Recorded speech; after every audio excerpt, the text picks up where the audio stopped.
Гадаад мэдээний хөтөлбөрийн сүүлийн хэсэгт дэлхийн поп хөгжмийн одоо Taylor Swift болон Америк хөлбөмбөгийн одоо Travis Kelce нартай холбоотой мэдээлэл байна. Хоёр улсын үүсгэсэн хайр сэтгэлийн харилцаа анханасаа хэвлэлийн болон шүтэн бишрэгчдийнх нь анхаарлын төвд байсаар ирсэн билээ. Тэгвэл хоёр улс удахгүй гэрдэн гэсэн яриа төгснээр шүтэн бишрэгчд болон шар хэвлэлүүд янз бүрийн таамаглалууд дэвшүүлэхэд хүрээд байгаа юм байна. Хоёр улс хөрмийнхаа талаар ямар нэгэн албан ёсны мэдээлэл хийгээгүй бөгөөд одоогоор баярын үйл явдал болох газар хугацааг хинч албан ёсоор баталгаажуулж чадаагүй. Алдартнуудын амьдралыг мэдээлдэг Page Six агентлагийн загвар хариуцсан захирал Елена Фишманы хэлснээр хэвлэлийнхний олж авч буй жижиг мэдээллүүд нь ердөө төөрөгдүүлэх зорилготой өгөөш гэж үзэж буй аж.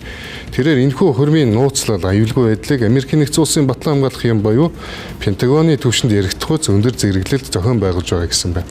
Мөн хоёр одыг шүтэн бишрэгчид өөрсдийн Instagram хуудасаар дамжуулан манай англи хэлний багш, биеийн тамирын багш хоёр гэрлэх гэж байна гэсэн хошин гарчгийн дор тосуудын хөрмийн талаарх янз бүрийн таавруудыг уралдан бичилтсэж байгаа юм байна. Хэвлэл мэдээллийн хэрэгслүүдийн таамаглалаар хөрмийн ёслол Madison Square Garden ордонд болох бөгөөд 1000 гаруй зорчин өргөцсөн. Хөрм нь олон өдөр дамсан нүсэр баяр наадам хэлбэрээр зохион байгуулагдаж магадгүй.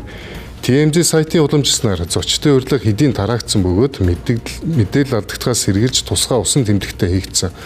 Хөрм болох цаг байршлыг нь зориуд тодорхойгүй үлдээсэн зэрэг мэдээлэлүүд өгчээ. Хосууд тансаг нүсэр зэрэглэлийн үйл ажиллагаануудыг зохион байгуулдгаар алдартай нэгэн компанид уг хөрмийг даатгсан бөгөөд тухайн компани үйлчлүүлэгчдийн нууцыг чанд хадгалдаг нь нөлөөлсөн байна. Уншигчдын зүгээс Taylor Swift-ийн хөрмийн талаарх мэдээллийг маш ихээр сонирхож байгаа тул энэ чиглэлээр дагнадгүй Variety сэтгүүд хүртэл өөрийн үндсэн сэдвийн хүрээнээс хальж уг үйл явдлыг онцлон сурвалжилж эхэлжээ.